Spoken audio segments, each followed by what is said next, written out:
Bienvenue sur le podcast de la consommation responsable, l'autruche et le colibri. Ce guide audio pratique vous permettra d'adopter un mode de vie plus responsable et d'agir à votre échelle. Moi, c'est Delphine, et 1 à 2 fois par mois, je vous partage mes découvertes et alternatives pour passer de l'autruche au colibri. Vous avez l'image ? Si vous souhaitez soutenir ce podcast, laissez une note et un petit commentaire sur votre plateforme d'écoute préférée. Cela fera toute la différence. Alors, prêt à ouvrir les yeux ? C'est parti ! Aujourd'hui, nous allons parler voyage. Voyage local et responsable avec une expérience que j'ai pu faire pendant les vacances de la Toussaint. La rentrée est très chargée. Boulot, dodo, gérer la logistique, faire à manger, rendre visite à la grand-mère, être au top de sa forme tout le temps, se faire du souci pour les enfants. Stop ! La rentrée est toujours compliquée en termes de charge mentale et il était grand temps de faire une pause et de se retrouver en famille pour se ressourcer. Je voulais partir et qu'on se retrouve tous les 4. Et comme l'un de mes enfants travaillait pendant les vacances et que l'autre n'avait qu'1 semaine, nous avons convenu d'un créneau, un tout petit créneau, un petit week-end du samedi au dimanche pour profiter les uns des autres. L'année dernière, à cette période, nous étions partis au bout du monde et je me flagelle encore pour ça. Cette année, il n'en était pas question et j'avais envie de voyager localement et de montrer qu'il n'y a pas besoin de partir au bout du monde pour vivre des expériences assez fabuleuses et faire un beau voyage, comme vous pourrez le voir dans quelques minutes. Je vous rappelle que le tourisme, c'est une source de pollution et je vous renvoie vers l'épisode 41, « Peut-on voyager de façon responsable ?» si vous ne l'avez pas encore écouté, bien sûr. Bref, l'idée de ce week-end, c'était de passer 24 heures ensemble et avec le moindre impact possible sur l'environnement. Challenge accepted. Fallait-il encore trouver la destination qui ne soit pas trop lointaine, qui ne coûte pas un bras pour un week-end et qui ne pollue pas. Le tourisme local était donc la solution idéale pour cette escapade familiale. Alors pour rappel, le tourisme local, cela consiste à faire du tourisme proche de chez soi et du coup participer au développement de l'économie locale. Au cours de mes recherches, j'avais découvert le site Gringo, la plateforme spécialisée dans le tourisme local.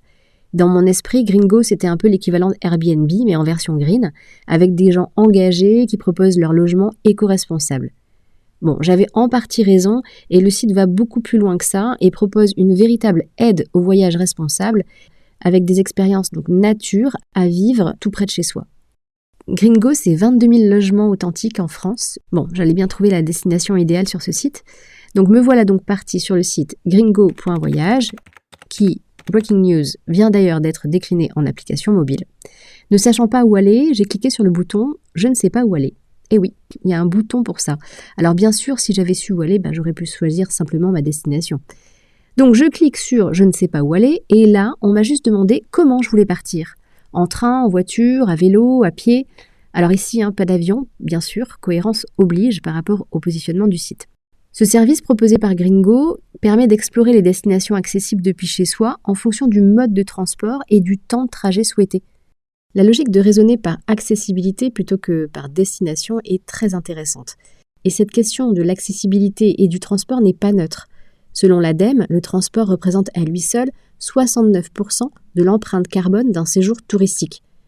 Voyager responsable, c'est avant tout choisir le transport le plus adapté. C'est donc poser la question de comment nous allions partir en week-end. Sachant que je ne savais pas où aller, ce n'était pas le plus simple, vous imaginez bien. Alors par défaut, comme nous sommes 4, j'ai choisi la voiture comme mode de transport. C'est bien ça ? Pour un week-end, le train aurait été mieux, mais pour une nuit, on s'est posé la question. En revanche, j'ai choisi de partir à moins de 50 km de la maison pour limiter les émissions de CO2. Mais pourquoi 50 km ? En échangeant avec Roman, qui travaille chez Gringo, j'ai appris que pour eux, un voyage respectueux des accords de Paris, ce serait un voyage qui ne dépasse pas les 5,5 kg de CO2 émis par nuit par personne. Du coup, pour une famille de 4, comme la mienne, ça représente 22 kg de CO2 émis pour une nuit. Il suffisait de vérifier sur un calculateur de transport de l'ADEME et en fait, ça correspondait à 100 km de voiture aller-retour. C'est QFD, 50 km, aller, 50 km, retour au max. Sur le site de Gringo, on trouve des outils pratiques pour gérer cette question primordiale du transport. Par exemple, dans chaque fiche de présentation du logement, on retrouve une rubrique « Accès au logement » avec la gare la plus proche et un bouton « Comment y aller » par exemple. Là, vous retrouvez le trajet, les horaires, un accès direct au site de la SNCF pour prendre les billets et bien sûr faciliter la logistique et aussi vous pousser au voyage le plus bas carbone possible, bien sûr. Si on avait dû prendre le train, Gringo nous aurait proposé l'itinéraire optimal depuis chez nous jusqu'à notre hébergement, et puis les derniers kilomètres, est-ce qu'on aurait pu les faire en bus, en vélo? Est-ce que nos hôtes auraient pu venir nous récupérer à la gare, par exemple? Tout ça, on l'aurait eu sur le site. Bon, revenons à notre petit week-end. Le choix s'est donc porté sur la voiture et à moins de 50 km de la maison. Bon, j'imagine déjà la tête de certains d'entre vous qui diront « Mais pourquoi partir dans ces conditions-là si c'est pour rester aussi proche de chez soi ?» Alors déjà, on est loin de connaître tous les coins et recoins de la région, qui est d'ailleurs très très belle.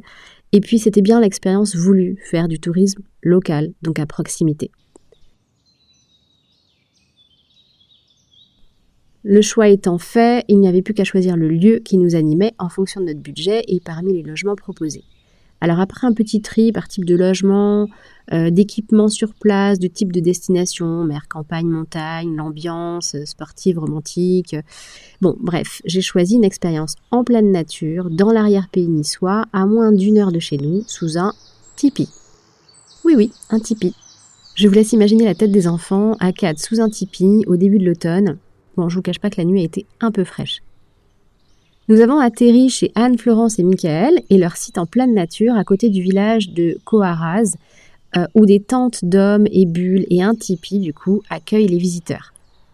Leur éco-score est excellent, de 5 arbres, et ils ont un CO2 score logement de moins de 2 kg de CO2 par nuit et par personne.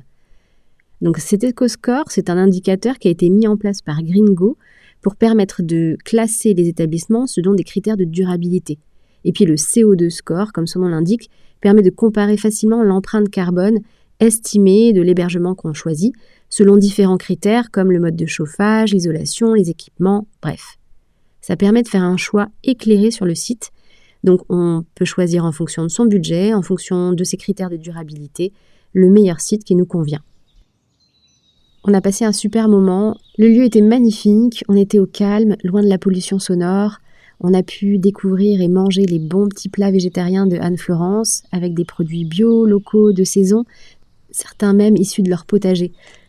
Alors nous avons passé une nuit assez folklorique, je dois le dire, sous ce tipi à 4 et ça a créé de très bons moments en famille et c'était vraiment le but recherché. Après un bon petit déjeuner maison le lendemain et hop, c'était parti pour une randonnée de 5 heures en famille. Bon, alors si on avait voulu y aller en train, on n'aurait pas pu et on serait passé à côté de cette pépite qui était tout près de chez nous et ça aurait vraiment été dommage. Résultat des courses, nous avons découvert l'arrière-pays niçois que nous ne connaissions pas, en tout cas pas ce côté-là. Nous avons contribué à soutenir l'activité de Anne, Florence et Michael, tout cela en passant de très bons moments en famille, en polluant le moins possible. Objectif atteint. Check. En plus de prendre une bouffée d'air, on a vraiment été sensibilisés à une façon de vivre au plus proche de la nature, avec donc un potager, avec un poulailler, avec les toilettes sèches.